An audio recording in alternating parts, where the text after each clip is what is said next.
Jornal 7 Dias. A semana em retrospectiva. Adebayo Vuns, Gustavo da Conceição, José Guerreiro, Andy Inglês, Rui de Castro. Análise e comentário. Jornal 7 Dias. Aqui na LAC. Ouvintes, muito bom dia. Segunda-feira, 9 de março do ano de 2026. Presentes para a segunda edição do mês do nosso jornal 7 Dias, a semana em retrospectiva.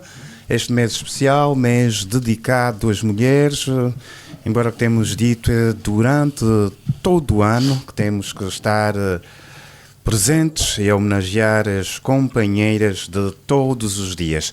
A habitual produção da Direção de Informação da LAC, com técnica garantida pelo Emanuel Catelina e o Ricardo Dias. Na moderação está o José Silva. Também saudar os nossos comentadores residentes, em estúdio Adebayo Vuns, o Andy Inglês, em suporte alternativo o José Guerreiro. Bom dia a todos, bem-vindos. Bom dia, bom dia. Bom dia a todos, boa semana. Bom dia a todos e boa semana. É nesta semana que terá começado ontem para alguns, começa sempre ao domingo e foi 8 de março, Dia Internacional da Mulher. Por isso este abraço especial neste mês de março, que temos o 2 de março dedicado à mulher angolana e agora o 8 de março, o Dia Internacional da Mulher. E um dos temas para a nossa edição de hoje, aliás, será assim durante o mês de março, não fizemos na primeira edição, mas vamos fazê-lo até a última edição deste mês de março, ainda temos 2 edições, ter aqui também um tema dedicado à mulher. Hoje vamos então olhar para a mulher mais na perspectiva do empoderamento e do combate à violência doméstica. Também vamos trazer aqui como tema as contas do Instituto Nacional de Estatística, as contas nacionais do INE, e também a questão da emissão de documentos, passaportes, bilhete de identidade, carta de condução, que os cidadãos têm reclamado dos constrangimentos que é tratar estes documentos.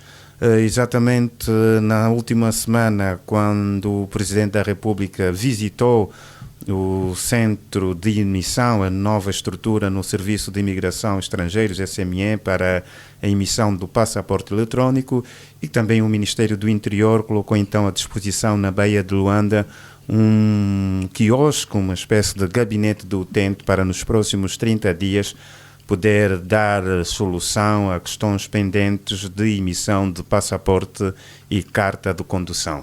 Estão então assim lançados os temas para esta edição.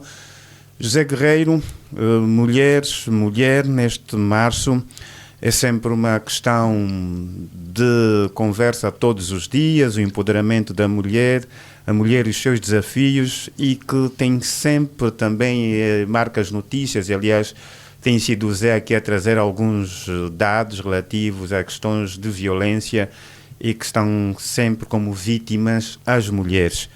E quando se fala em mulher, para além desta questão do empoderamento, do posicionamento, da ocupação de lugares de destaque na sociedade, há também a questão da violência, Zé Guerreiro.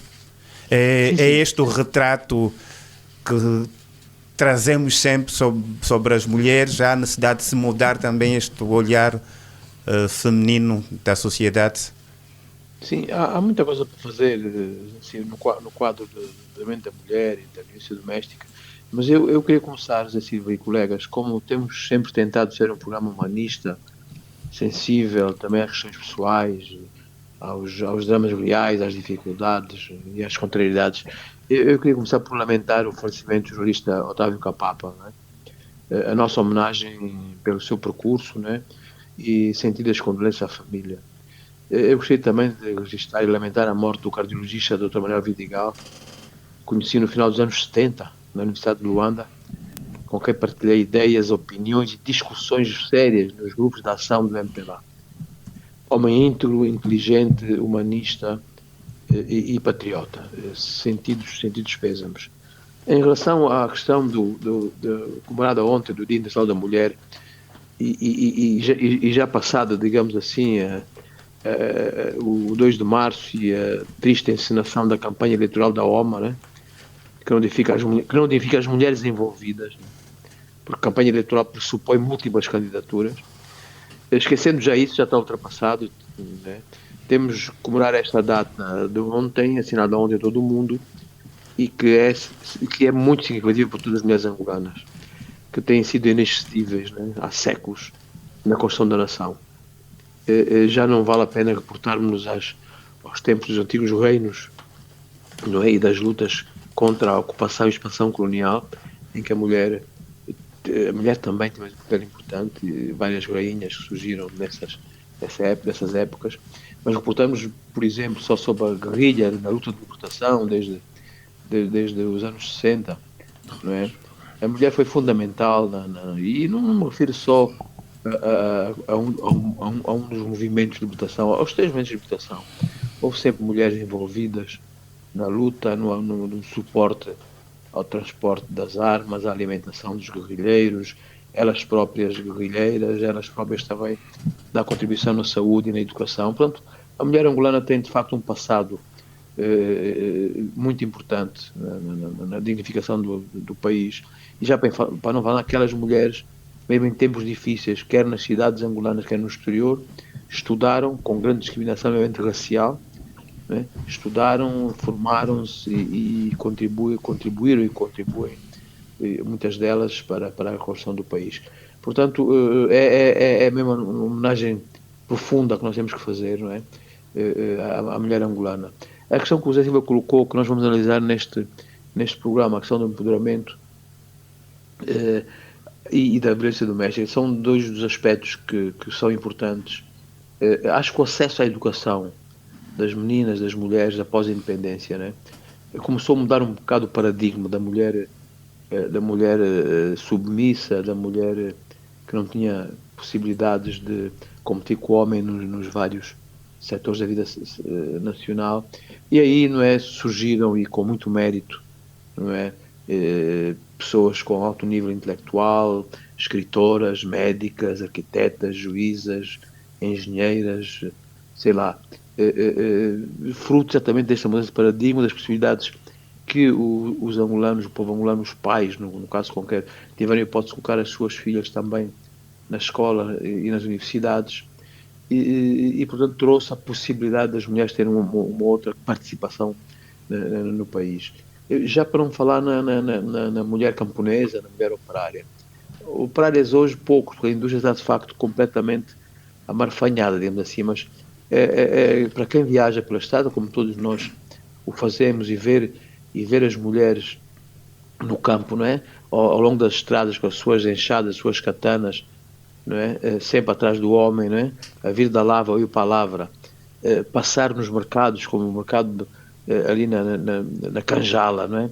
Com centenas de mulheres a fazerem-se a vida, a trabalharem, a venderem, não é? E falar nas cidades, na mulher zungueira. Acho que nós devemos olhar todos, né? E aqui apelo um bocado mais até aos homens, aos jovens, aos homens, né? Para olharem com seriedade e dando a devida importância à pressão da mulher e apesar de que elas têm tido de vir a ocupar lugares importantes na sociedade. No refiro também as mulheres empresárias, não é? Hoje vemos, e quando eu digo empresários, o termo é assim um bocado pomposo, mas desde aquelas mulheres que vão à zunga no dia a dia, aquelas que vão com as chamadas moambeiras, né? Que iam à China, agora acho que menos, ao Dubai, se calhar agora também menos, né? Devido às contrariedades da vida, a questão dos dinheiros que é difícil conseguir, a própria situação nesses países. Mas mulheres que lutam, que enchem aviões para ir buscar produtos para vir, não é? Para vender em Angola. Até as mulheres provavelmente empresárias que tiveram a condição de criar empresas, tiveram a oportunidade de ter crédito nos bancos e tiveram a possibilidade de intervir, e conhecemos algumas, de facto. É uma nova visão da mulher angolana que muitas vezes é só mascarada ou é só derrubada, o termo não estava a surgir, quando vemos algumas mulheres ocuparem lugares só por facto de serem mulheres e não terem a competência, as valências para o fazerem, não é? Isto nas jogadas partidárias e eleitoralistas, não é? Isso é que, na minha ótica muito pessoal, não dignifica a mulher. Aceitar cargos, estar em cargos só para cumprir cotas ou para cumprir o facto de ser mulher, ocupar lugares, quando há outras mulheres, muitas outras mulheres, que mereciam muito melhor esses cargos. Em relação... mas eu terminava este aspecto do empoderamento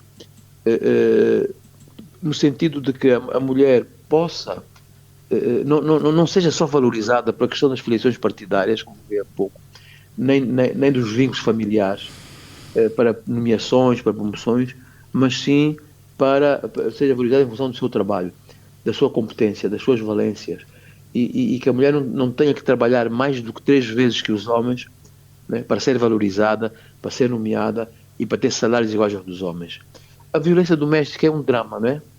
É um drama dos tempos modernos.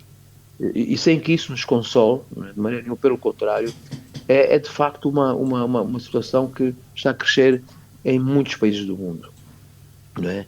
Infelizmente, os estudos que conhecemos apontam para... E vemos nas capas de jornais em todo lado, há muita violência doméstica. Eu não sei se são questões ligadas às condições de vida, ao consumo de álcool, de droga por parte dos companheiros, dos pais, dos maridos, etc. Mas também cenas de prepotência, de machismo, também fruto de má formação de base. Infelizmente, no nosso país, como eu tenho trazido à lista regularmente, a mulher tem sido vítima de violência, de morte mesmo, o que é de facto lamentável. E isto não atinge só os mais pobres, ao contrário do que a gente pensa, né? Era comum antigamente a gente entre nós gozarmos, olha, aquela senhora apareceu discurso na TPA, mas tem um olho assim um bocado inchado, né? Depois vamos saber que as pessoas com grandes ocupações na sociedade também em casa eram fruto de violência doméstica. E o que era mais grave, e isso acontece ainda hoje, os estudos também demonstram isso, as mulheres não denunciam, as mulheres não informam, não vão às autoridades. Portanto, a luta é mesmo que a mulher denuncie às autoridades as violências que são alvo, que as autoridades instruam, julguem e punam exemplarmente. Esta é a minha pequena contribuição. Obrigado, José Guerreiro.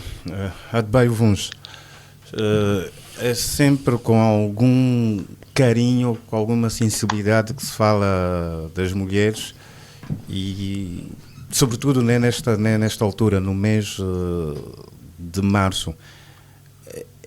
É um momento específico para se dar esta atenção especial à mulher, a questão da violência, do empoderamento? Ou está-nos a faltar mais meses, mais dias para prestarmos atenção às mulheres? Bom, eu creio que é sempre bom, em algum momento, termos de parar para prestar atenção a grupos sociais específicos, não é? E neste caso, eu acho muito oportuno que ao longo do mês de março haja várias manifestações de carinho, de apreço, de preocupação, de reflexão sobre o tema transversal ligado aqui às mulheres. Mas permita-me, antes de tudo, também associar-me às felicitações e também uma manifestação de carinho e apreço às mulheres, a todas as mulheres angolanas, as mulheres da minha família,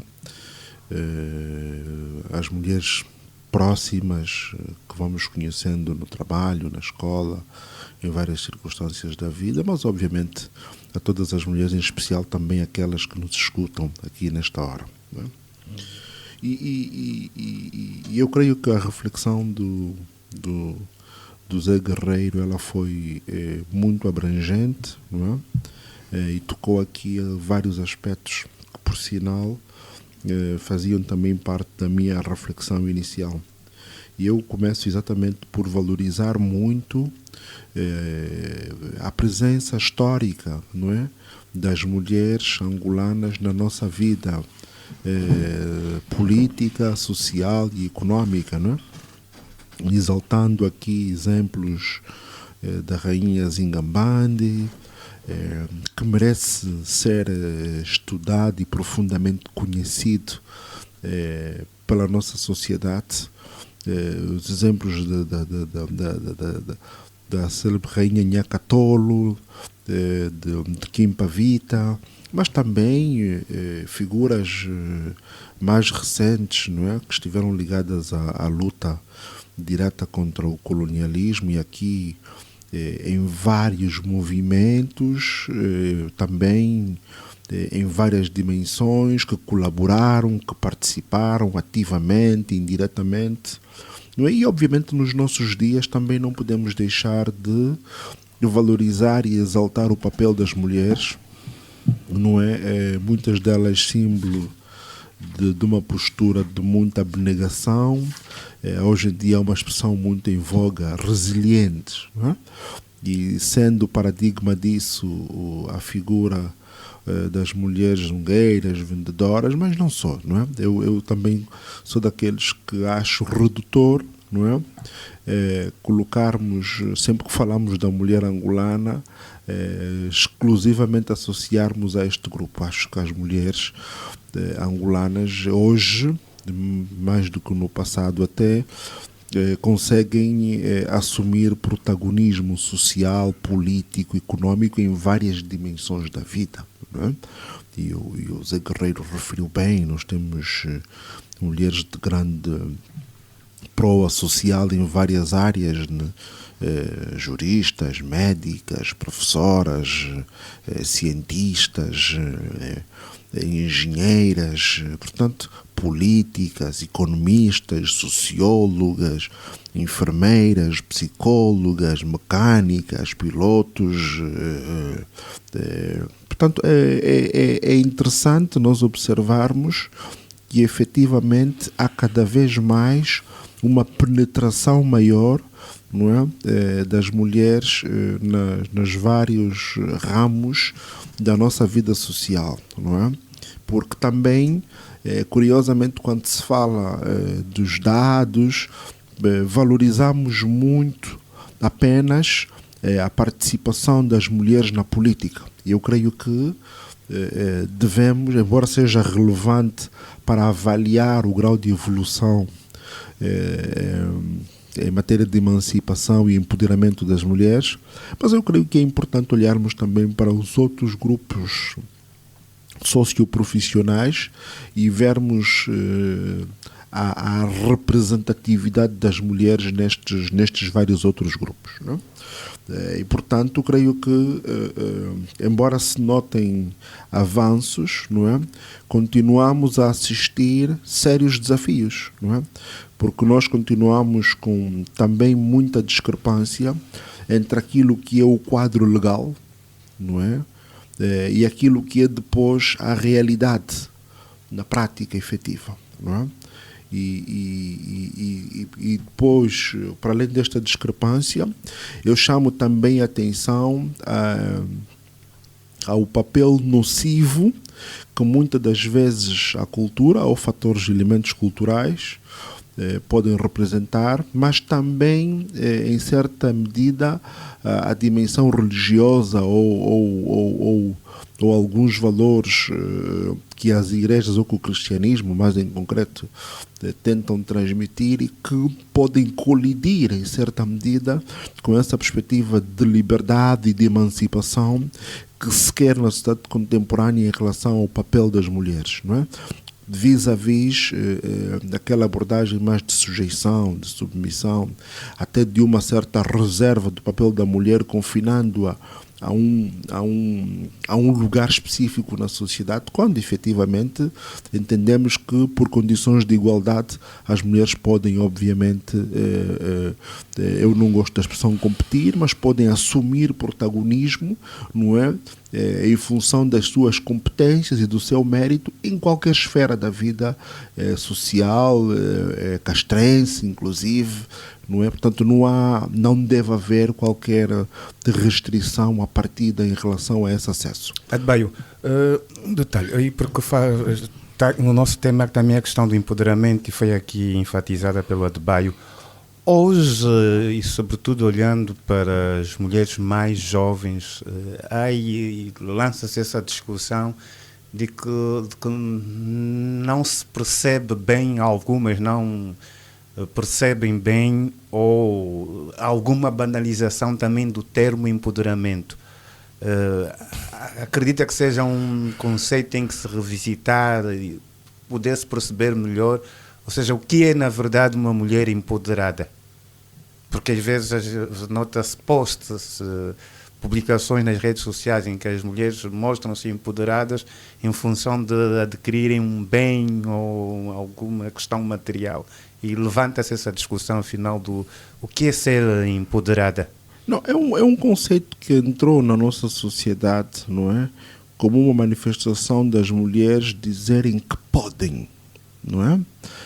Às vezes não com tanto substrato de valores, de ideologia por trás, porque mais do que esta noção limitadora do empoderamento, poderíamos falar das bandeiras do feminismo, não é? E aí então, digamos, o naipe de elementos associados ao feminismo vão para lá do tema do empoderamento, não é? Perpassa questões do salário igual, tem a ver com os temas sobre o aborto, não é?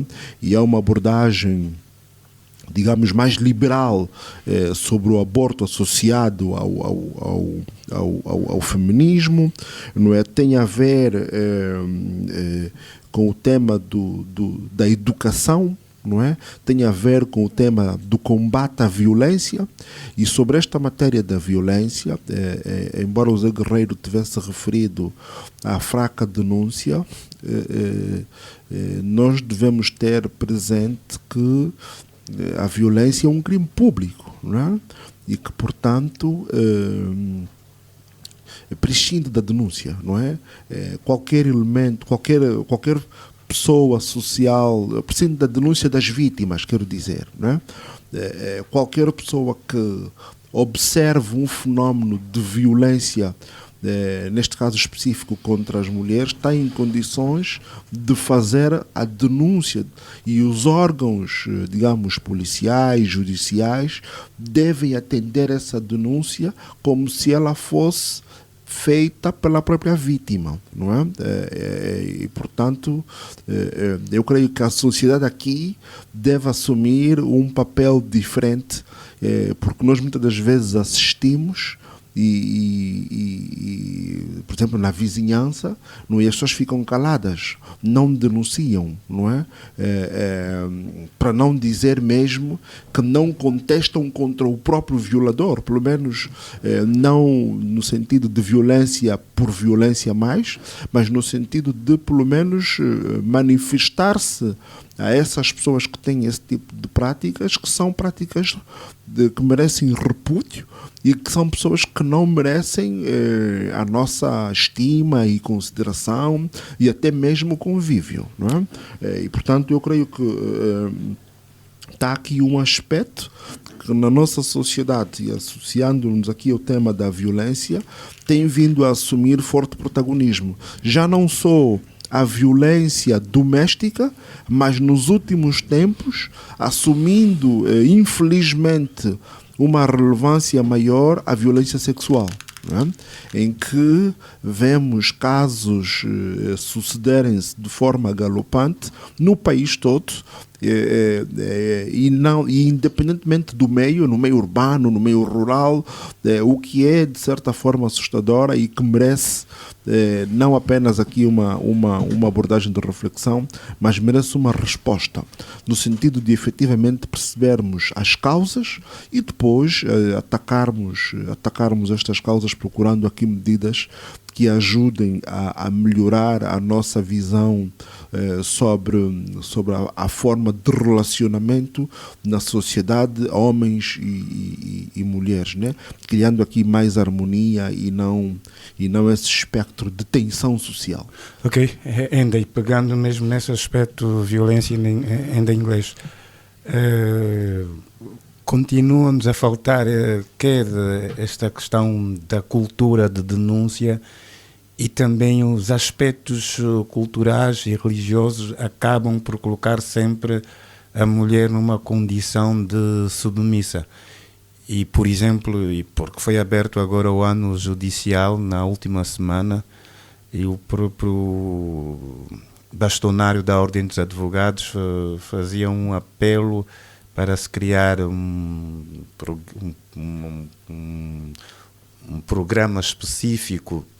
Referia-se, no entanto, à violência contra menores, mas podemos fazer aqui um paralelo com a violência contra as mulheres, em que também as autoridades devem estar melhor preparadas para lidar com este fenómeno que tem estado a crescer. Sim, é verdade. Eu concordo.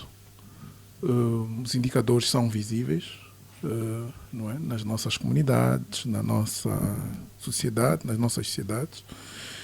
E claro que tudo isto poderá ser reflexo também das dificuldades, vulnerabilidades que existem nas famílias, né?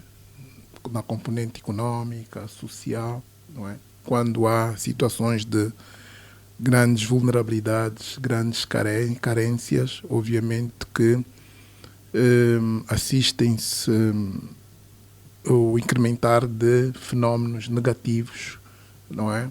E aqui em particular contra a mulher, não é?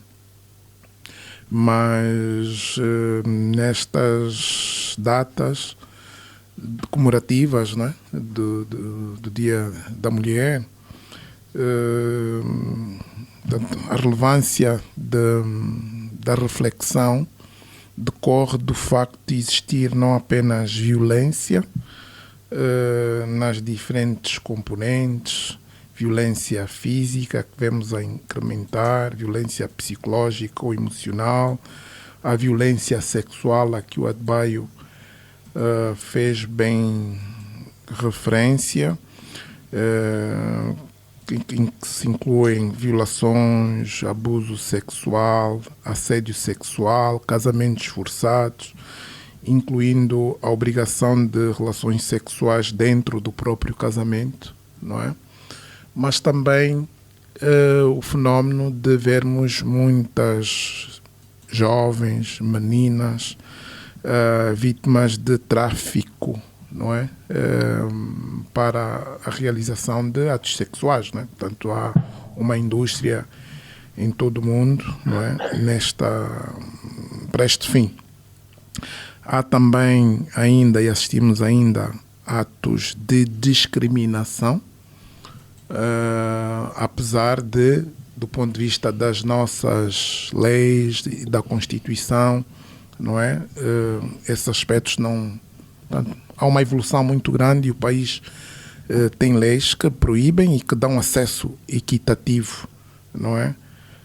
Às mulheres. Os temas de humilhações, né, nas famílias, e aqui várias vezes falamos as questões das mulheres, sobretudo viúvas, que quando morre o seu companheiro, não é?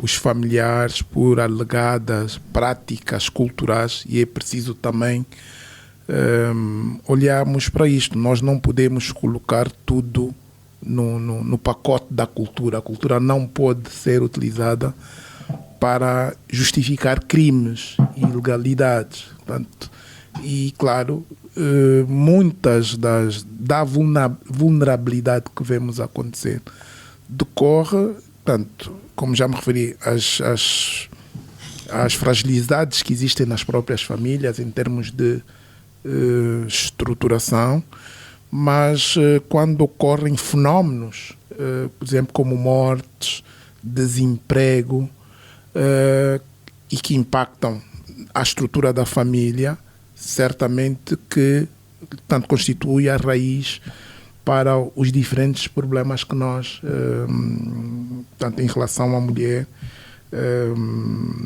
estamos aqui a abordar. Há ainda temas relacionados na nossa realidade, que são os órfãos e, sobretudo, as meninas, e estamos aqui a falar de mulheres, não é? E jovens raparigas, que são e que vemos nas nossas comunidades e às vezes até nas nossas famílias, que são utilizados ou utilizadas para enterrar a idade sobre a capa e das vezes por um lado apoiar famílias vulneráveis com várias carências, mas utilizamos-nas as nossas sociedades, nas nossas famílias, desde tenra idade, para fazerem trabalhos quase que esforçados ou, portanto, uma espécie de escravatura moderna, sem olhar para aspectos de desenvolvimento dessas próprias pessoas. Portanto, isto acontece na nossa realidade, nas nossas famílias, não é? Portanto, são assuntos que devemos ter em conta. O tema relacionado com também o reconhecimento da particularidade e peculiaridade da mulher, não é? Portanto, nós somos iguais, portanto, temos sim direitos iguais, mas homens e mulheres têm características, não é? Diferentes, não é? E para assegurar a participação integral e equitativa da mulher na sociedade, na economia, na política, portanto, não se advogam políticas de igualdade totalmente, mas de equidade. E isto que às vezes compromete a maior participação das mulheres e das meninas nessas todas dimensões e componentes que constituem o empoderamento, não é, da mulher, sem esquecer a questão psicológica, né, da autoestima, confiança e autonomia da mulher, não é? E é preciso, portanto, compreender e estar atento, obviamente, olhando para essas características, né, os seus estados de humor, e ter em conta, e esta é a questão de fundo, no que diz respeito, às vezes, à participação económica e política da mulher, as suas responsabilidades, não é, em casa, para com a família, os filhos, o marido e até às vezes para com os seus pais. Portanto, que ajuda a resolver, não é, e adequar a melhor participação da mulher na vida pública é ter em conta esta realidade. Por exemplo, nós sabemos que em quase todos os agregados familiares a mulher acorda, antes de se preparar, tem que preparar os filhos, preparar a alimentação dos mesmos e, por exemplo, deveria haver, e em algumas realidades é assim que se faz, não é? Haver algum desconto na perspectiva de entrada, não é? De entrada e de início da atividade laboral, porque ela tem, não é? Alguma atividade prévia antes de chegar ao serviço, e mesmo quando chega ao serviço mais tarde, enquanto o homem chega, abre o jornal, dorme, vê noticiário, vê o jogo, ela própria ainda tem que trabalhar, e esse aspecto tem que ser considerado. Nós temos, e quando se fala desses aspectos, né, e sobretudo no campo da violência e desconsideração da mulher, é sempre uma perspectiva de oposição, né? Portanto, é a mulher e o homem, não é? E que, em princípio, a maior parte das vezes, o algoz, não é? É o homem, é apresentado nesta perspectiva. Obviamente que sim, há uma predominância, mas crescem também, portanto, é possível observar que há muita falta de solidariedade e empatia entre as próprias mulheres. Portanto, as mulheres hoje participam na vida pública, exercem cargos de liderança, e o que surpreende, espanta muitas vezes, é que há muita falta de sensibilidade das próprias chefias femininas em relação a essa peculiaridade da mulher. Eu conheço casos que me chocaram a perceber que uma pessoa até próxima que teve bebê, portanto já até com alguma certa idade, e que não tirava, portanto, a chefe dela não a deixava tirar as horas para a amamentação, não é? Não fazia isso, portanto, e nem para, é sempre uma dificuldade, portanto, eu creio que não é um ponto isolado, não é? Mesmo é um grande desafio hoje nas nossas organizações, e muitas delas públicas e privadas, muitas delas dirigidas por senhoras, portanto, que não deixam e não arranjam tempo não permitem, não é?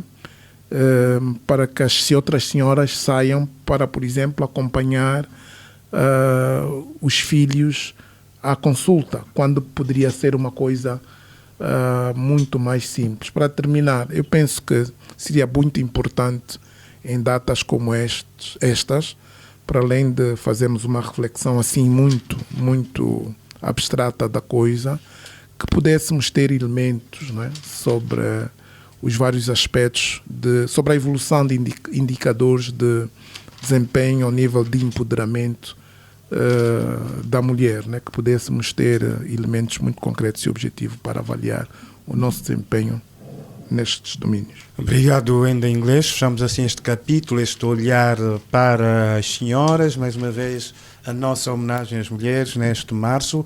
Vamos também encerrar a nossa primeira parte e voltamos daqui a pouco com outro tema em análise. Jornal 7 Dia.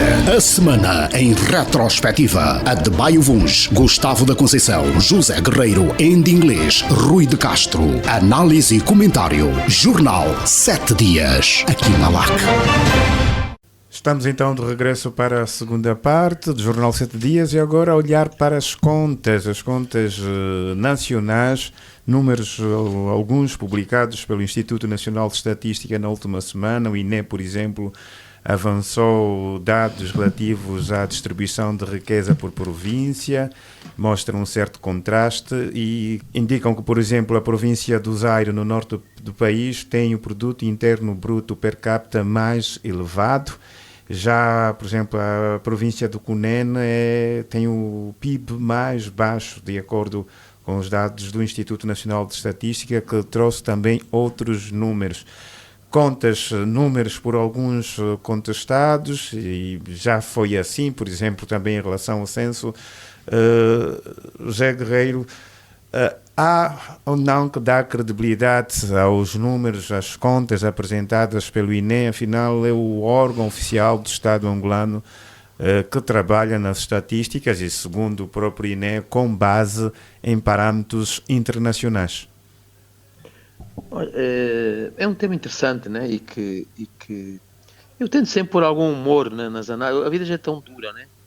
Que a gente também tem, às vezes, mesmo falando sério, debatendo assuntos sérios, temos também pôr algum humor. Eu dizia no programa passado, né, que há alguém a gozar connosco, né? Alguém a gozar connosco quando permite que se pratiquem os preços vergonhosos nas passagens aéreas internacionais, né? Naquilo que eu chamo o cartel entre a TAP e a TAG. Depois, também, ao analisar a questão do julgamento que está a acontecer sobre o caso AGT, também acho que há coisa que não está-se a passar bem, né? E a semana passada, a propósito desse julgamento do roubo e arrombo dos cofres na AGT, eu acho que voltamos a ver que há alguém também a continuar a gozar connosco, né? A brincar connosco. As condições de julgamento, as posições do Ministério Público e do próprio PCA da AGT, né, que mostram diferenças abismais na visão do assunto, né? Os alegados gastos pornográficos de milhões de kwanzas por uso indevidos, por parte de funcionários e outros eventos, acrescentam de facto elementos que nos deixam preocupados, né, nesta questão entre o gozo e a seriedade, né? Agora, este tema que o Zé introduz, né, as novas formas aritméticas, matemáticas, usadas pelo INE para fazer as contas e as previsões da economia nacional, né, transformam como por varinha mágica, milagrosamente, o nosso país, que temos que assumir que é pobre, que está com problemas graves em termos de economia, no que respeita à agricultura e à indústria. Né? As novas contas, as novas aritméticas do INE transformam este país assim, que todos nós estamos a lutar diariamente, para ultrapassar as dificuldades, para tornar um país melhor, para sermos cada vez melhores nós próprios, para ajudarmos a governação, para criticarmos a governação, no sentido do que está mal, transformam este país num país de franco desenvolvimento e com índice de crescimento que só os técnicos do INE, nos seus gabinetes, conseguem ver. E eu chamo a atenção dos ouvintes, e passo a publicidade, que o editorial do Jornal Expansão, a propósito deste tema, é preocupante. É preocupante. Porque em qualquer país, o INE é um organismo credível, embora ao serviço do Estado não do Governo. É um organismo credível, independente e transparente. Eu perguntava, será que em Angola, até já o INE foi capturado para nos vender um país que o povo não está a ver? Eu não sei, né? Acho que nós temos que ser, de facto, mais sérios, né? Mais patriotas, mais verdadeiros. Porque eu acho que só se todos mesmo, incluindo os dirigentes a todos os níveis, encararem com humildade, frontalidade e firmeza, né? Humildade sobretudo, as dificuldades que nós atravessamos, é que poderemos todos, volto a dizer todos, mas todos, conseguir ultrapassar as dificuldades. Agora, dizer que o nível de inflação nas novas aritméticas passou de X para diminuiu, que o emprego diminuiu, que o PIB ali aumentou, que a indústria está-se a desenvolver de uma maneira assustadora, que o petróleo já não é a principal fonte de divisas, só contribui com 14%, que a divisão da economia é uma coisa visível. Alguém anda a querer gozar connosco. Eu fico por aqui. Obrigado, Zé. Enda, estes dados também agora apresentados pelo INE também são resultantes, né? Podemos considerar de uma nova iniciativa, um novo produto do Instituto Nacional de Estatística, né, que é a folha de informação rápida sobre o Produto Interno Bruto Provincial 2015-2024, publicado esta semana pelo INE, é que se pretende ter uma publicação agora anual para complementar também a questão das contas nacionais.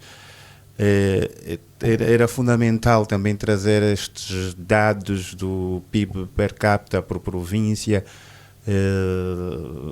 dados, por exemplo, que mostram que há setores onde há províncias a liderarem, como é o caso dos setores da agropecuária e pesca, onde o IS tem maior peso, a indústria tem a província do Zaire, serviços, Luanda a liderar, segundo estes dados de INE. Era fundamental conhecermos esta realidade do país, mas que acaba por ser também questionada por alguns especialistas. Sim, é normal que se questione, não é?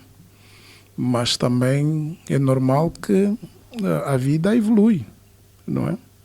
As práticas, as convenções, portanto, a forma de calcular o PIB é uma convenção. Eu lembro-me uma vez ter ouvido alguém a dizer, e que nunca mais me esqueci por isso, ao analisar um balanço, dizia, olha, tudo que está num balanço, portanto, a exceção do caixa, do dinheiro em caixa, tudo que está lá restado são convenções, e elas alteram-se. Ok? Portanto, as coisas evoluem e é natural que, em face de uma nova forma de fazer o cálculo, de reportar as contas públicas, que um país como o nosso também as adote.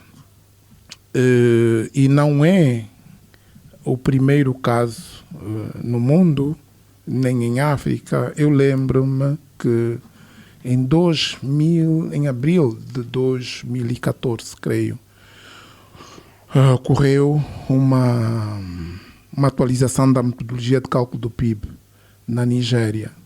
E por força dessa atualização, a Nigéria passou a ter um PIB temporário superior ao da África do Sul. O que é que isto envolveu?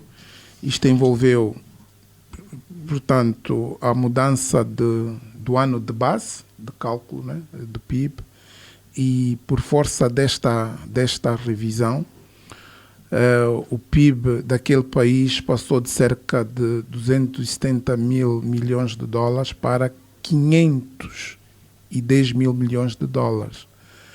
Portanto, obviamente, e com isto verificou-se o crescimento estatístico, não é? Em 89% da noite para o dia. Portanto, é o que acontece estatisticamente. Mas o que é que e claramente que isso choca, não é?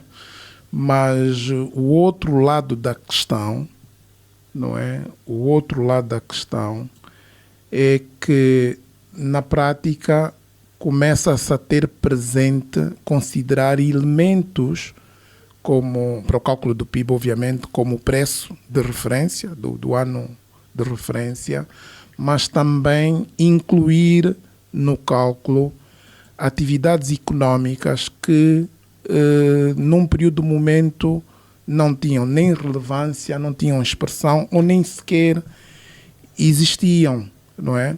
Por exemplo, no caso concreto da Nigéria, com esta alteração, portanto, possibilitou medir melhor as telecomunicações, as tecnologias de informação que, portanto, eles na alteração mudaram o ano de base, passou de 1900, tinham como ano de base de cálculo 1990 e passaram para o novo ano, utilizaram o ano de 2010.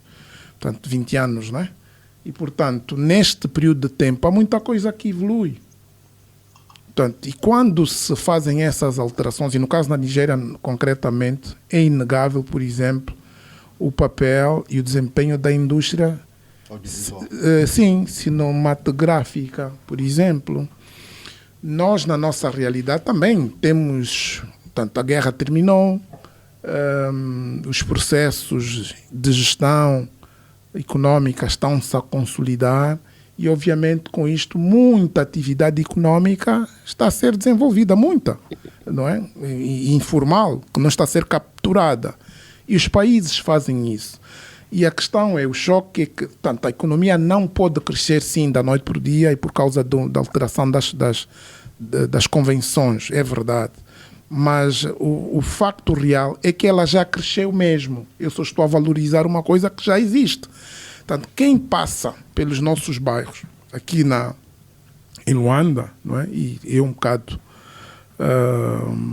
visível em quase todos os países, em todas as províncias, mas em Luanda em particular, vê, por exemplo, portanto, o crescimento dos bairros em alvenaria, né? Acho que podemos questionar a qualidade das casas, mas a atividade de construção, a imobiliária, obviamente está em franco crescimento.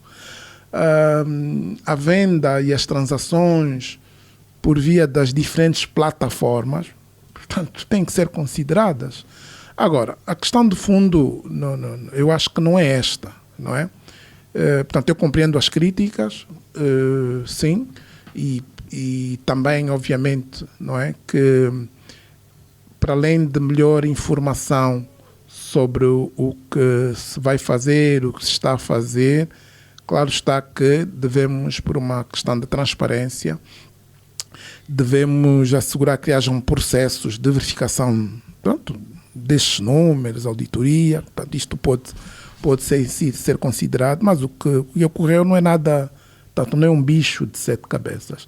Mas a questão de fundo é que hoje o próprio mundo reconhece que o PIB, portanto, apesar de ser um importante indicador do desempenho económico, sobretudo para o crescimento, não é? As políticas públicas e as estratégias têm que ter em conta o progresso e o bem-estar das pessoas.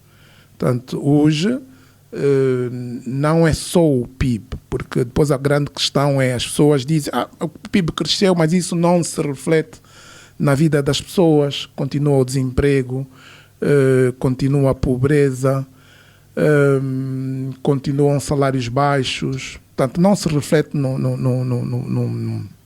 na vida de pessoas. E em países como nossos temos um grande problema, crescendo o PIB, nesta dimensão ou noutra maior, se continuarmos a ter um problema de distribuição da riqueza, de rendimento, das oportunidades de negócio, claramente que a situação social das pessoas só se vai degradar.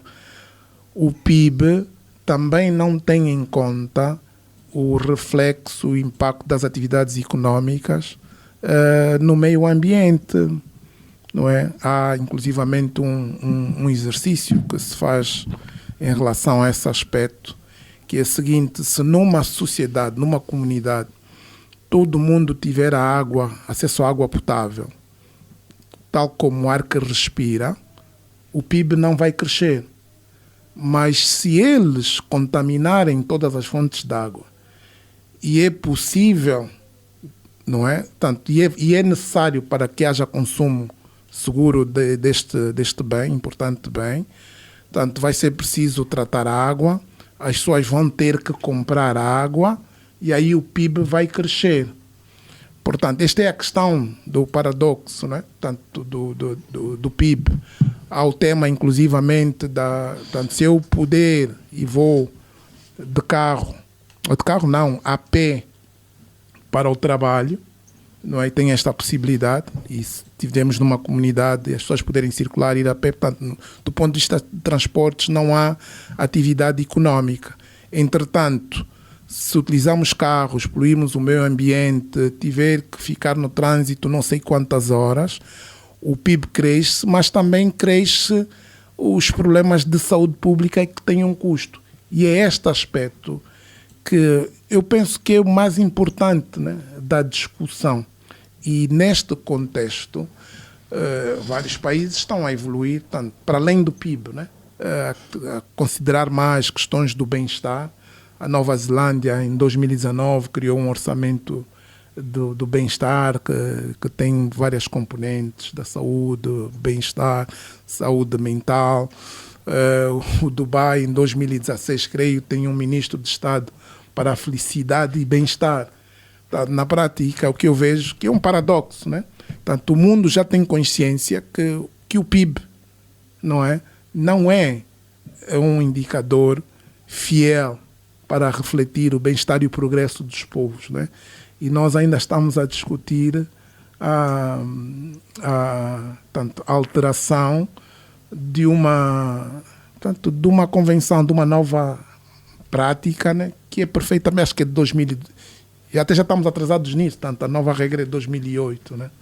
Portanto, eu acho que não devemos, talvez este aspecto reflete, e é o importante aspecto, reflete também o tema da pouca credibilidade que temos nas instituições públicas. Nós desconfiamos muito das iniciativas públicas, né? E temos que perceber o porquê e talvez agir no sentido, exato, para criar maior credibilidade. Exato, em inglês. E deve ser por aí que vamos introduzir o Adebayo Vuns. O porquê desta falta de credibilidade nas instituições, Adebayo? Bom, eu julgo que no caso concreto, não é? Primeiro tem a ver com a sensibilidade da matéria em causa, não é? A primeira questão. A segunda é preciso que haja players que transmitam confiança, segurança e credibilidade, não é? Depois há aí algum histórico, não é? O Expansão refere-se ao exemplo de 2017, onde o resultado ficou condicionado às eleições. O resultado das contas de 16, que deveria ser feito em 17, ficou condicionado às eleições de 17. Portanto, mas independentemente de perceber as razões e desta falta de credibilidade ou de confiança, eu julgo que neste processo em si, um dos aspectos que terá falhado é uma maior comunicação à sociedade sobre os pressupostos, não é? A matriz de dados, a coleta, não é? Para que efetivamente as pessoas tivessem maior segurança da informação que foi sendo produzida. Mas eu subscrevo muito daquilo que o Enda se referiu, no sentido em que, no fundo, estamos diante de uma metodologia que é baseada, digamos, numa convenção de recolha ou de tratamento de indicadores estatísticos que os países devem adotar por recomendação das instituições internacionais, o Banco Mundial, o FMI, a OCDE, as Nações Unidas e outras organizações que impõem aos Estados, no fundo, que possam abraçar novas metodologias. Quer dizer, nós estamos já atrasados. Estávamos. Já estávamos. Não é? E agora, então, há aqui uma espécie de, vamos chamar assim, de normalização. E o fenómeno não é novo, porque quando foi da Nigéria, por exemplo, gerou o mesmo sobressalto, não é? Até que isso depois, digamos, normalize. No caso da Nigéria, o que ficou patente é que, em parte, a economia informal, mas principalmente a indústria do audiovisual, configurou um peso grande e alterou muito o normal dos dados que vinham sendo produzidos até então, elevando o PIB a indicadores superiores ao da África do Sul e do Egito, não é? No nosso caso, o que veio a acontecer é que, no fundo, esta nova metodologia, não é, está a capturar mais informação, principalmente da economia informal. Mas isso também pode significar que, por exemplo, as instituições estejam a trabalhar com dados não atualizados e que esta nova metodologia, se calhar, venha atualizar alguns números, alguns indicadores mais concretos em determinados setores da vida? No fundo, não só os dados, mas a metodologia de cálculo que se altera, não é? E há áreas da nossa economia que não vinham sendo capturados no PIB. Vou dar o exemplo. Os mototáxis, não é? As zungueiras que tanto falávamos, não é?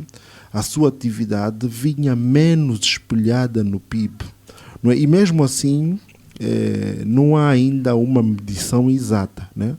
É mais por extrapolação de dados que se chegam a esses indicadores.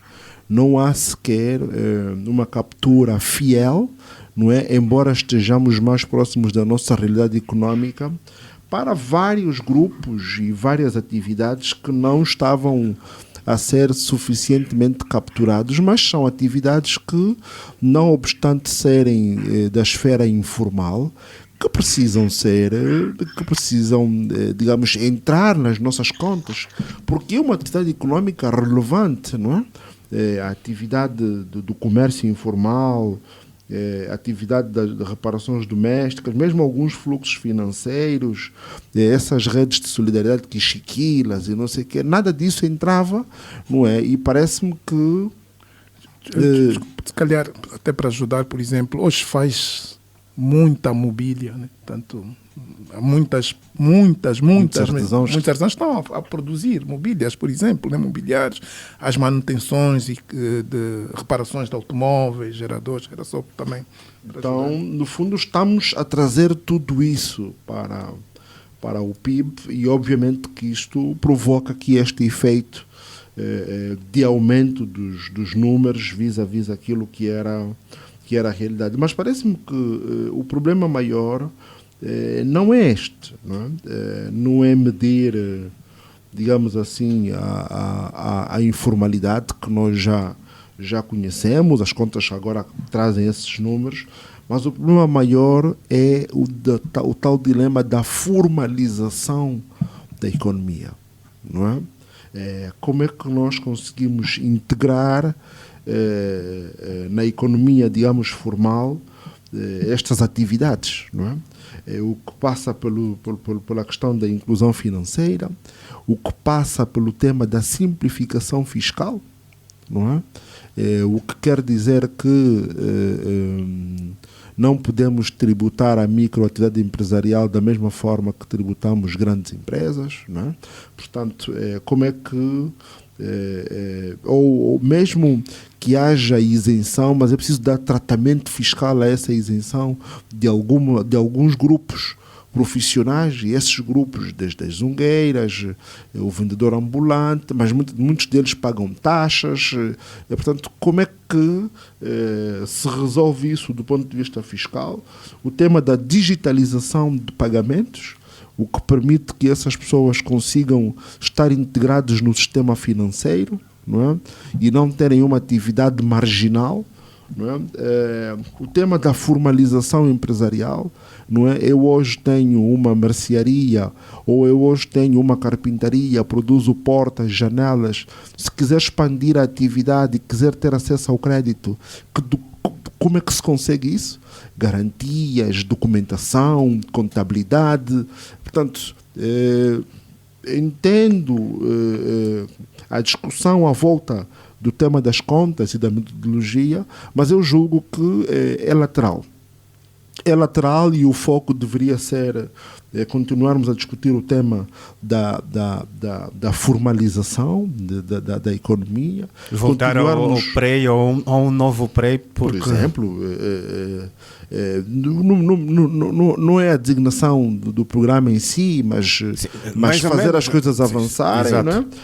Voltarmos a discutir o tema da reforma tributária, em certa medida, não é? Há aspectos que merecem ajustamento, não é? Desde a carga tributária, as taxas, os grupos de tributação, a forma de tributação, esta questão do cadastro vis-à-vis o tema do NIF, não é? Voltarmos a discutir alguns desafios de política macroeconómica que nós continuamos a colocar, digamos, a colocar-nos na posição de avestruz, que é o tema da reforma dos subsídios. Vai avançar, não vai avançar? Quando? Que compromisso social, que compromisso político, que pacto, digamos assim, de nação se pode colocar à volta desse tema, não é?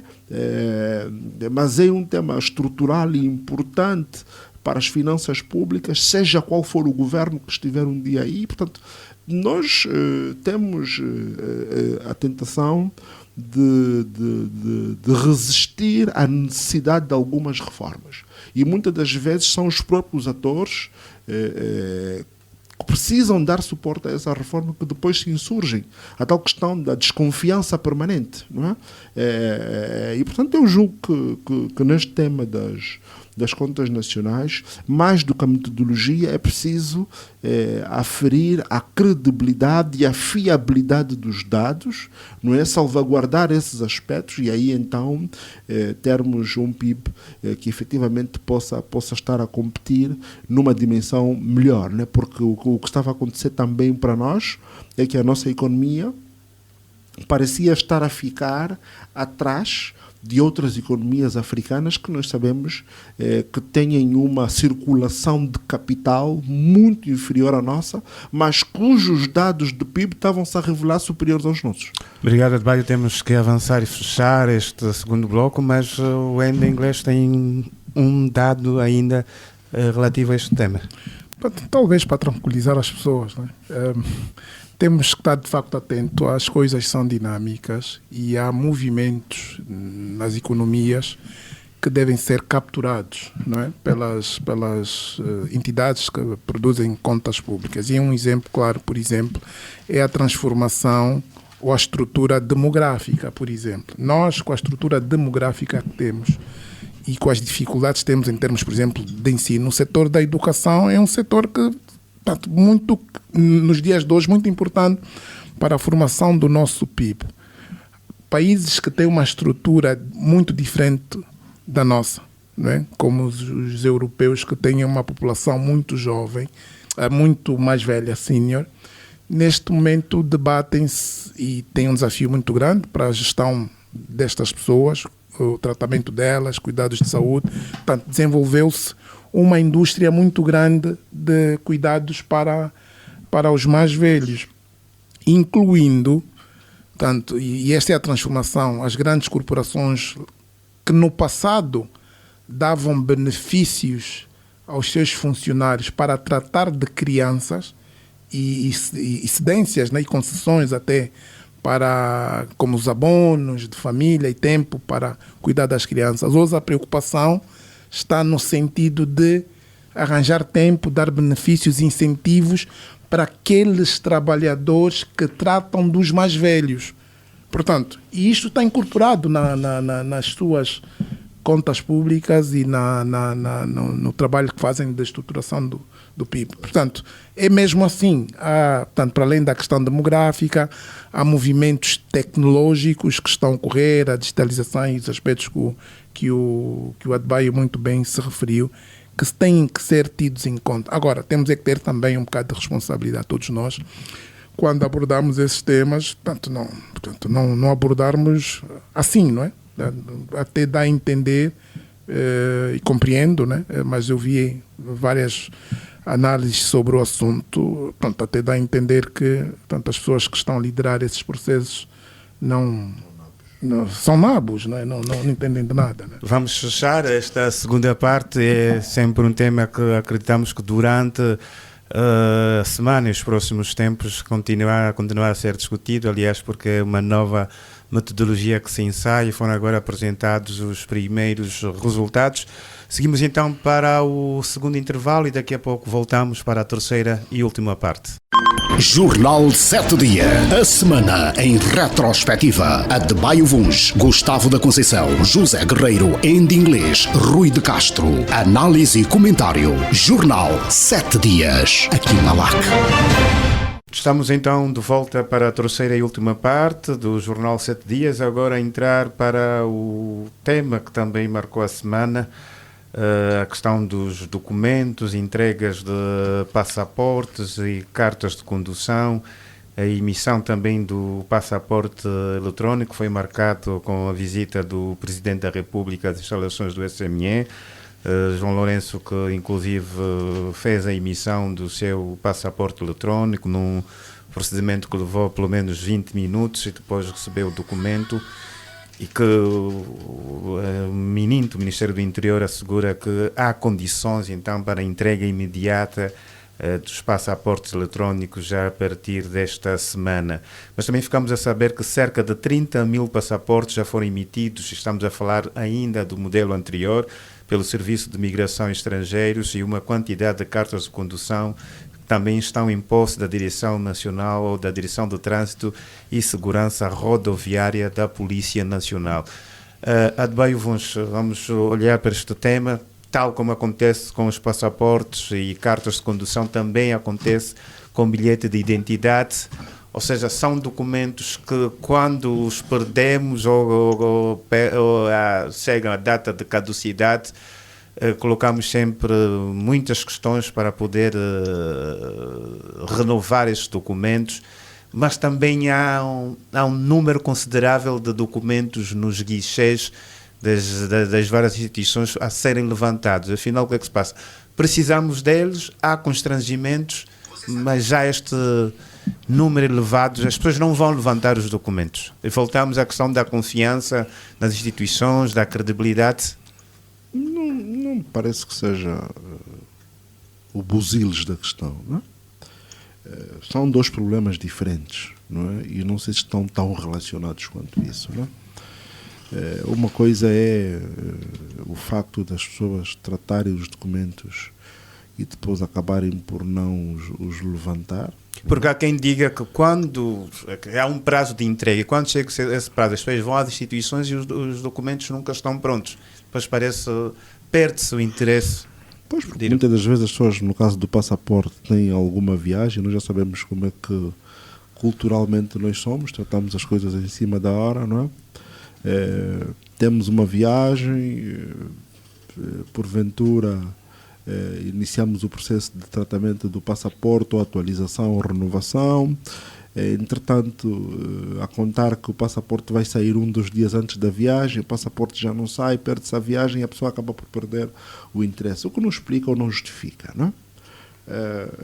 E, portanto, o apelo é mesmo que as pessoas que se dirigem às instituições para tratar os documentos, que depois façam um levantamento, mesmo que ocorra, infelizmente, alguma situação de atraso ou fora do prazo estabelecido para a entrega dos documentos.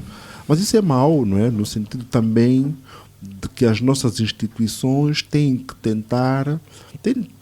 têm que cumprir com os prazos estabelecidos, não é? Se um documento legalmente deve ser tramitado e entregue ao utente, ao cidadão, em 7 dias, 15 dias, 1 mês, 90 dias, o que for, as instituições têm de ser zelosas e cumprir com o prazo estabelecido, não é? Um segundo problema que me parece mais preocupante é que globalmente no país, em vários serviços, nós já fomos mais eficientes, não é? E neste tema aqui dos passaportes, há algum tempo que me tenho estado a questionar, não é, sobre a qualidade do serviço, sobretudo em relação a esta questão de tratamento de passaportes ou renovação de passaportes. E lembro-me de ter havido um processo de atualização do emolumento, que chegou inclusive a ser discutido na Assembleia. Eu creio que o Ministro do Interior chegou a ser chamado à Assembleia ou numa intervenção pública qualquer, o então Ministro teria feito esclarecimentos sobre o agravamento do valor. E aquilo que se disse na altura era que o agravamento se devia ao custo das cédulas, eu creio cédulas, né? Sim, cédulas. E que os cidadãos deveriam então contribuir com um valor mais elevado. Sim, porque era um equipamento que vinha do exterior e que... Pronto. O que é facto é que algum tempo depois, nem cédula, nem passaporte, nem o que fosse. Depois houve um tema relacionado a sistemas, não sistemas. Depois já tinha que ser feita a marcação saía, mas as pessoas não conseguiam, muitos estrangulamentos, não é? E agora surge-nos o passaporte eletrónico, não é?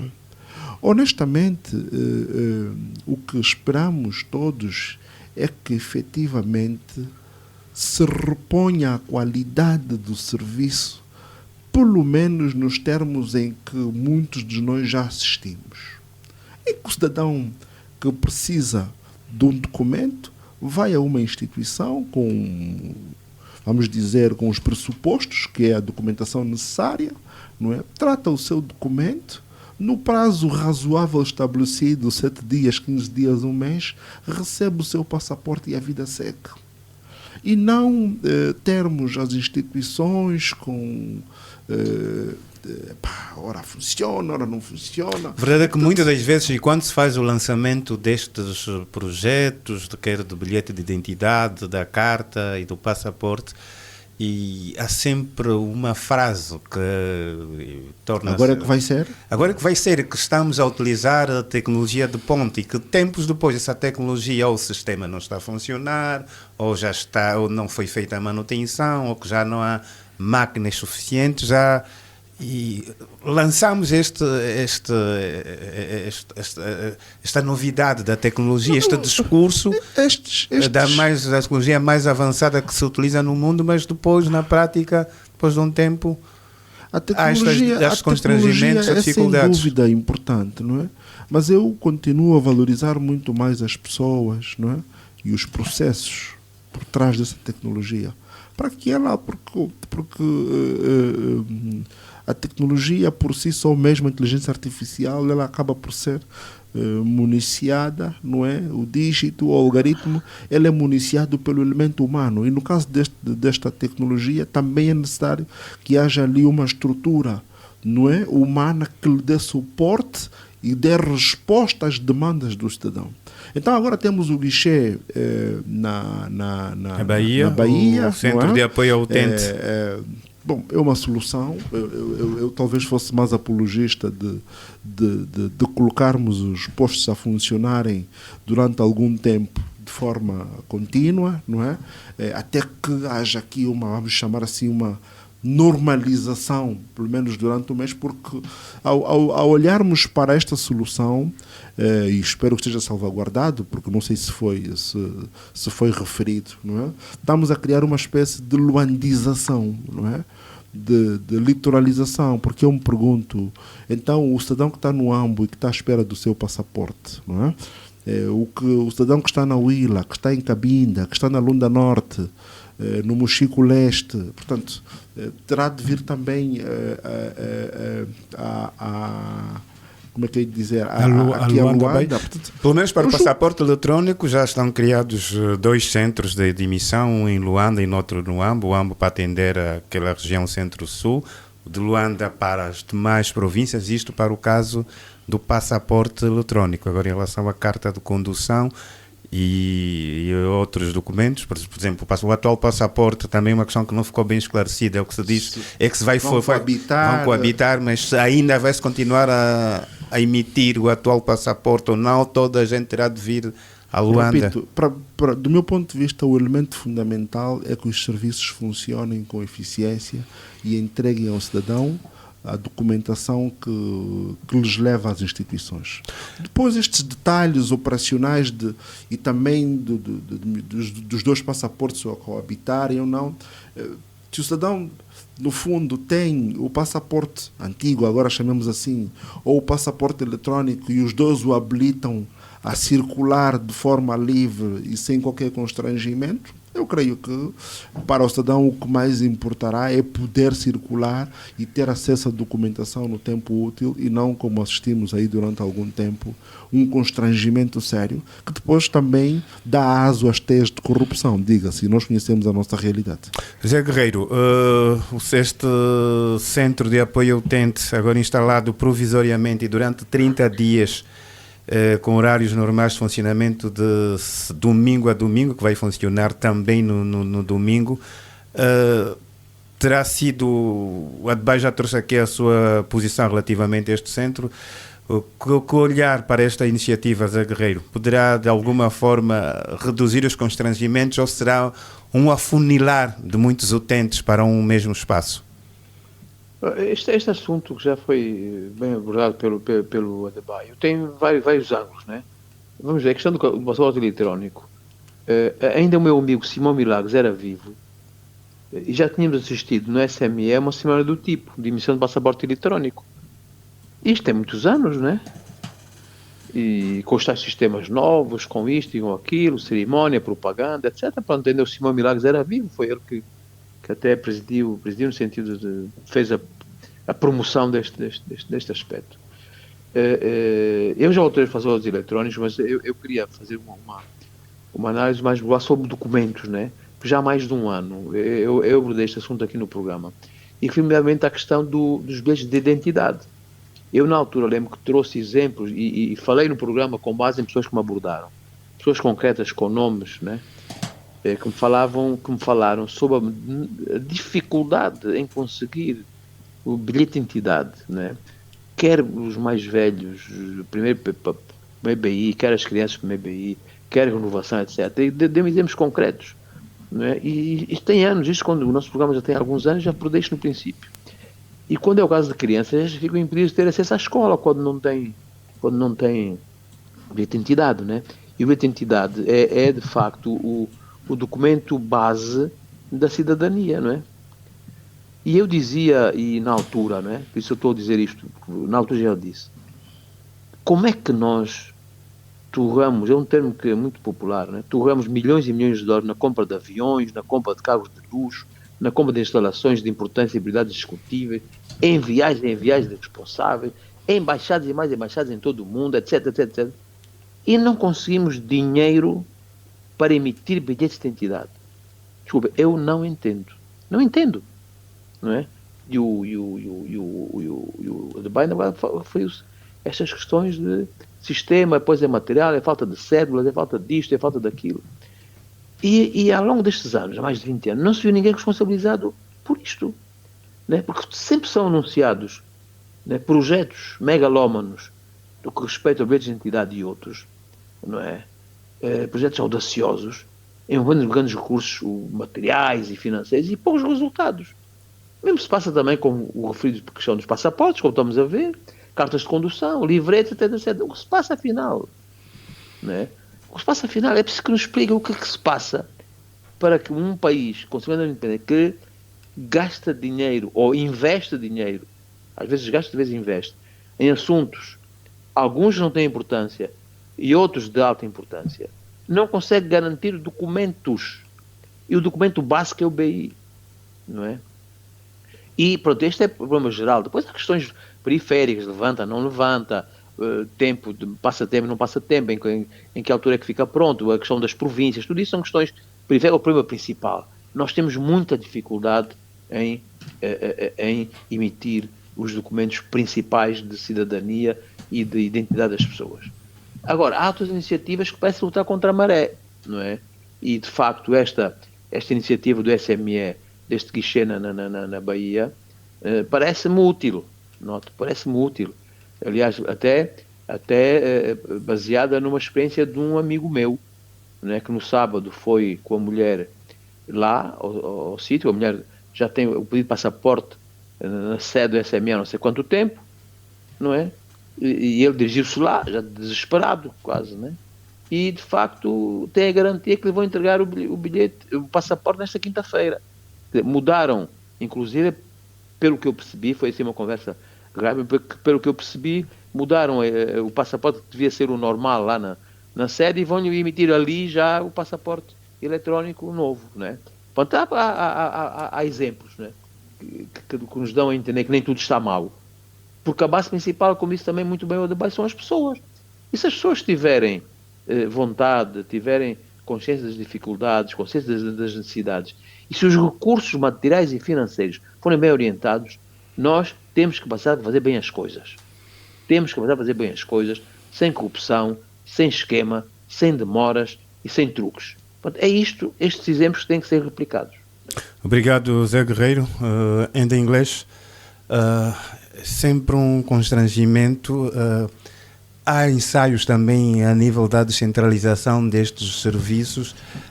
Esta seria também uma solução, mas há estes ensaios, a abertura de postos em determinadas áreas de Luanda, estamos a nos referir sobretudo à capital, porque depois também há constrangimentos nas outras províncias, mas acontece que os utentes procuram sempre ou o posto da sede, um outro posto de referência, ou os postos depois que funcionam a nível da cidade não têm esta eficácia no atendimento e continuam a acumular muitas pessoas. Estamos a falar quer por passaporte, por bilhete de identidade sobretudo, mas em relação à carta de condução, há um único sítio para emissão, que é a Direção de Trânsito e Segurança Rodoviária, a sua sede ali na zona do Palanca. Sim, já há muitos desafios em relação à gestão desses processos, né, e documentos, né? Eu primeiro gostava de comentar sobre o tema do levantamento dos mesmos, né? Havendo números muito elevados de ou passaportes ou cartas de condução por se levantar, para mim é não deve necessariamente ser um problema dos utentes, não é? Isto é um claro sinal de deficiência das organizações, porque eu não acredito, portanto, as pessoas vão tratar os seus documentos e não acredito que seja só o tema de chegar lá 2 ou 3 vezes, não é? Era preciso ter um controle claro, não é? Por exemplo, de perceber quantas vezes as pessoas vão e não recebem os documentos, não é? Há pessoas que estão nisto há anos e, portanto, a partir do momento, e é esta questão que eu sempre me refiro, nós temos um sério problema de prestação de serviços. Então, nós temos a ideia de que, alguns, não todos, né? Mas não, na nossa cultura de gestão, perdemos de vista esse aspecto. Há um compromisso para com os utentes. Na prática e o que devia acontecer, se eu não cumpro com um prazo, devia ser eu depois a contactar o cliente. Hoje temos WhatsApps, temos e-mails, não é? Temos os meios de comunicação social, o que seja, não é? E isto, portanto, não acontece. E muitas vezes, não é? Quando falamos do setor informal, e é por isso também que a corrupção acontece, não é? Mas vemos que o setor informal é muito mais eficaz nesse aspecto. Um exemplo claro, há dias eu queria comprar um jornal e comprei na rua e apercebi-me que não tinha dinheiro suficiente, né, para comprar o jornal. E quando fui abordado, né, baixei o vidro e foi no engarrafamento. Disse o senhor, olha, eu queria comprar, eu chamei, mas olha, no final não tenho aqui dinheiro suficiente para comprar. Era até o expansão, 2.000 kwanzas, eu tinha 1.000 kwanzas, creio. O senhor que não me conhece disse, chefe, leva o jornal, não é? E vê só a minha cara, quando passar aqui, paga-me o resto. Isto não acontece na nossa economia formal. Esta mesma abordagem acontece nos mercados. O setor informal está mais evoluído. Por quê? Por causa dos incentivos das pessoas e como nós avaliamos o desempenho. Ele sabe, se não comprar, se não vender, não come. O funcionário público, as instituições públicas, vendendo, prestando serviço ou não, os salários são pagos e acabou. Agora, deve-se tratar deste assunto quando se estabilizar. Eu creio que, em relação a esta campanha, é uma medida adequada, portanto, para grandes males, grandes soluções, não é? É um indicador que temos muitos processos por atender e claramente que faz sentido que se faça uma campanha para que pelo menos se diminua, não é? Isso é um tratamento, tem uma espécie de cuidados intensivos, não é? Agora, nós não podemos gerir instituições com campanhas, né? E o Adebayo nesse aspecto tem razão, é preciso que se estabilize este assunto depois das campanhas, não é? Mas temos também que ter em conta a nossa realidade, não é? Portanto, na avaliação do desempenho destes serviços, para além do tempo de resposta, e nesse caso de entrega dos documentos, é preciso perceber quanto custa de facto, né, estas operações, quer as de campanha e as normais, porque há um custo para manter esta máquina a funcionar e é preciso assegurar a sua sustentabilidade e muitas vezes o desafio está, por exemplo, portanto, há um elemento do risco operacional que é a estabilidade das comunicações. Portanto, há muita falha de sistema nas nossas atividades, mas também há uma componente logística muito importante. E eu não compreendo por que razão, não é? Nós não resolvemos um tema que é fundamental para a gestão da vida pública e das cidades. Portanto, nós não temos correios a funcionar e é uma componente logística bastante importante que até diluiria o custo de todas essas operações. Portanto, nós devíamos ter uma rede logística, a rede logística dos correios deveriam ser utilizadas para estas e outras operações. Portanto, as questões relacionadas com a entrega, não é? Poderiam ser tratadas por esta via do que cada ministério que faça a sua campanha, depois tem que arranjar carros, tem que imprimir, tem que alojar. Portanto, eu não consigo compreender como é que se faça, e aliás, não consigo compreender, não. Os grandes desafios que temos em termos de gestão da máquina administrativa, nacional, local, tem necessariamente a ver também com o déficit que temos em termos de correios e localização das pessoas. Pois, porque aí a questão da toponímia, a questão da estrutura da própria cidade, de alguns bairros. São justificações. A Coca-Cola, quando entrou no país, com os mesmos desafios, colocava a sua mercadoria em qualquer sítio. Se perguntar à Cuca, não é? A cuca chega a distribuidores, casa sem número, porta igual ao lado, tá, portanto, e até isso dá aso a que se avalie como é que nós temos o controle das situações e das populações.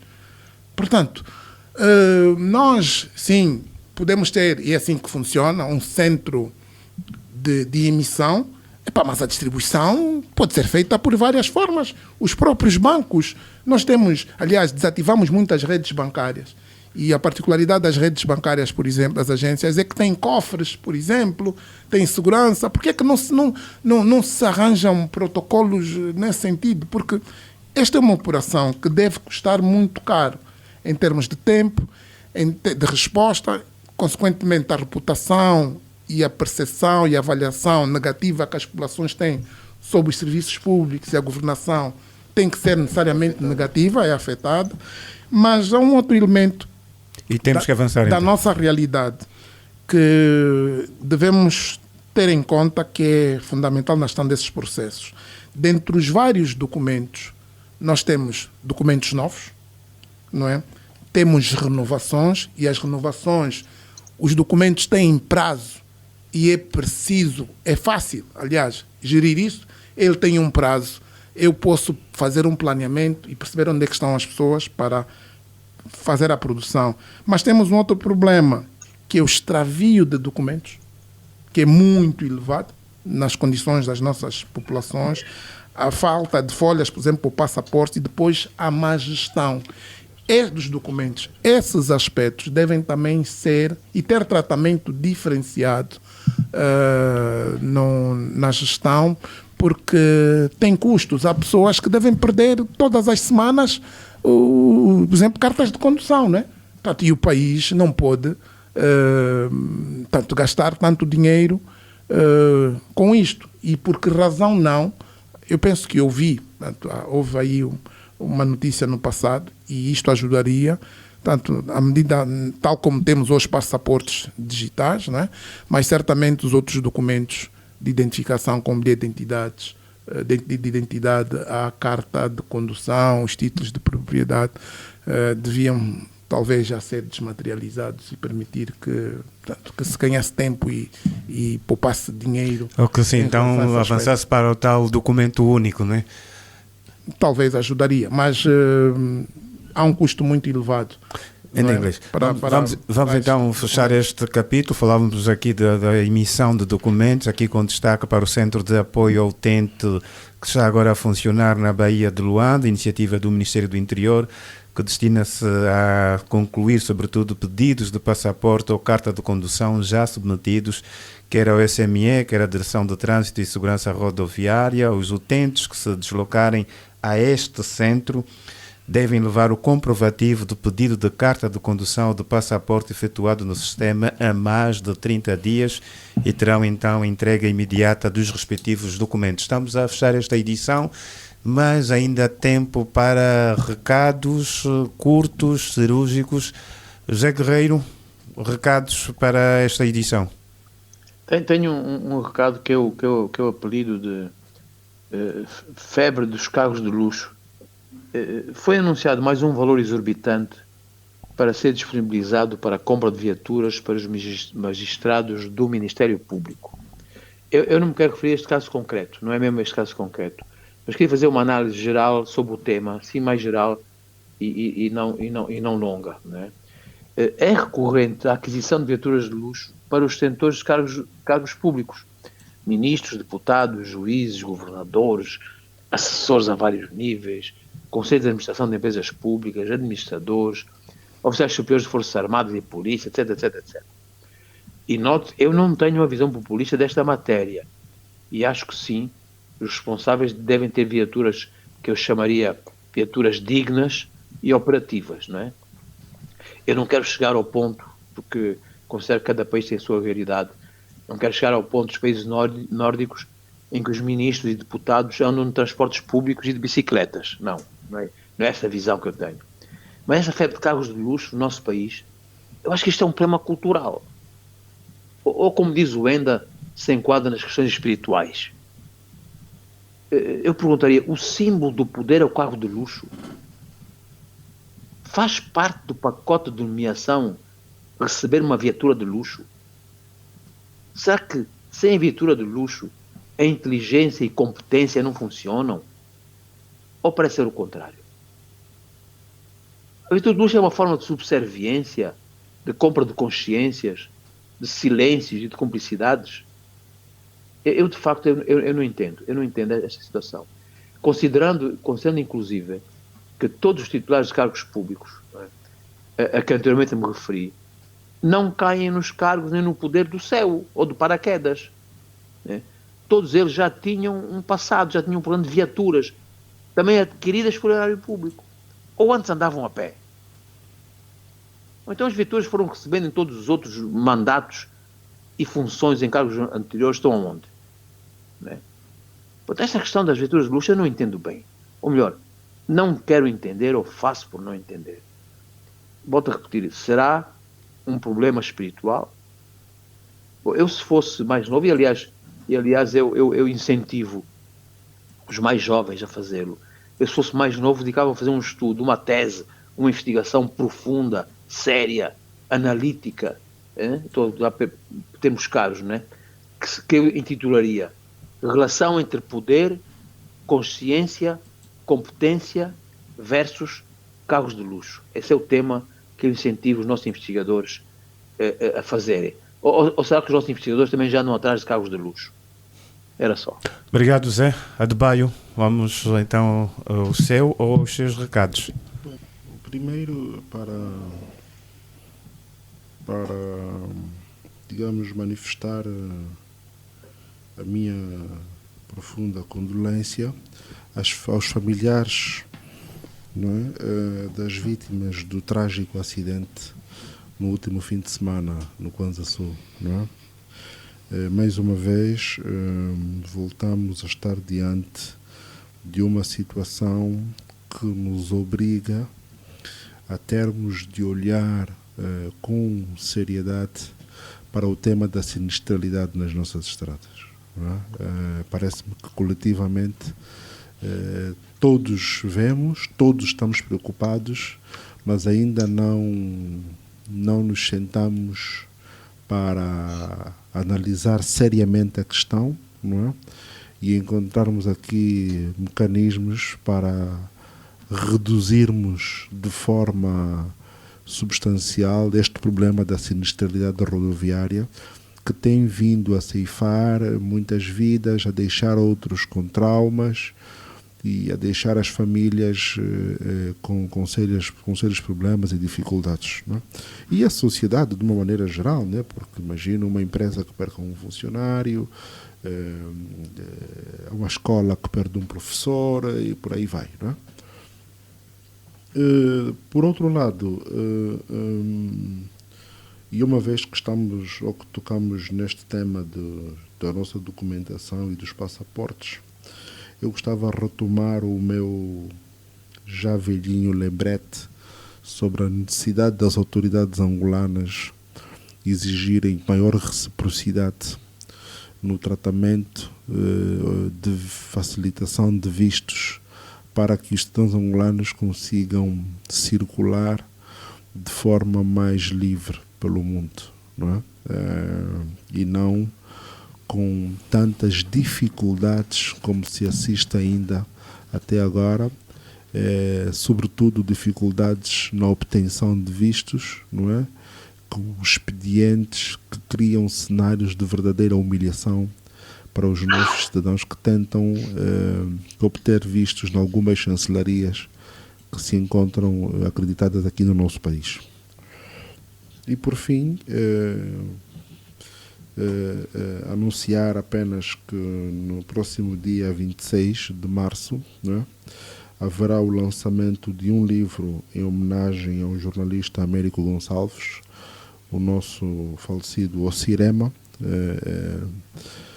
que nos deixou já há alguns anos, mas cuja família preparou um livro bastante lindo e rico, com a biografia do Ocirema, a sua perspectiva de crítico literário, mas também de gestor e também de jornalista, que ajudou a moldar várias gerações de jornalistas, direta e indiretamente, e na qual, obviamente, eu também me insiro. Obrigado, Adebayo Vuns. Com estes recados estamos então a encerrar esta edição. O Enda Inglês disse que não tinha recado. Não tem. O recado, tem agora algum recado, Enda? Eu disse isso.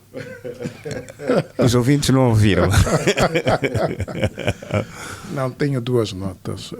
A primeira tem a ver com a Biblioteca Nacional. Eu há dias tive um encontro naquela zona. E pronto, como cheguei cedo e porque frequentei aquele lugar quando era muito mais novo, porque o meu pai trabalhou na Secretaria de Estado da Cultura e a minha mãe trabalhou no Ministério da Educação. Então lembro-me de andar por aí, né? Largo das Escolas. Não, Largo dos Ministérios. Largo dos E Ministérios. ocorreu-me ir visitar a Biblioteca Nacional. Ok, prontos. Para não pecar, não é? Eu vou só perguntar se há algum projeto, não é? para aquele espaço, não é? Porque é a Biblioteca Nacional. Eu presumo que haja, espero que sim, e que se não houver, que pelo menos em termos de acomodação, e porque estamos nesse processo de recuperação de algumas instalações, que se também se enquadrasse a biblioteca, né? Porque tanto não é bom, não é bom para o país ter a sua Biblioteca Nacional tanto naquelas condições. E um aspecto peculiar foi, perguntei, e por acaso as senhoras muito simpáticas, a consulta ao acervo ainda é feito nos livros, sem capa, portanto nós estamos já numa era tão avançada, né? Portanto aquilo ficou. Portanto, o meu apelo e expectativa. Né? E a pergunta que deixo, gostaria de saber se há algum projeto para aquela biblioteca. A semana passada, após a nossa acho que uns dias depois do nosso programa, circulou nas redes sociais um vídeo de uma empresária a reclamar sobre a AGT, não é? Portanto, retirando, né, as ofensas, né, as palavras obscenas, e compreendem-se, né, não justificam-se, mas compreendem-se a abordagem que ela teve, mas as reclamações que ela faz são muito sérias e deviam merecer alguma avaliação. Porquê? Porque eu deduzo, porque tenho algumas pessoas, amigos e conhecidos que praticam comércio internacional e importam, e de facto queixam-se muitas vezes da sobreestadia das suas mercadorias no porto dos portos e sobretudo no Porto de Luanda, por conta às vezes de falta de sinais, disponibilidade de sinal ou de sistema da AGT, e mesmo assim têm que pagar multas. Obviamente que no fim do dia, ou no final do dia, quem vai absorver tudo isso é o cidadão.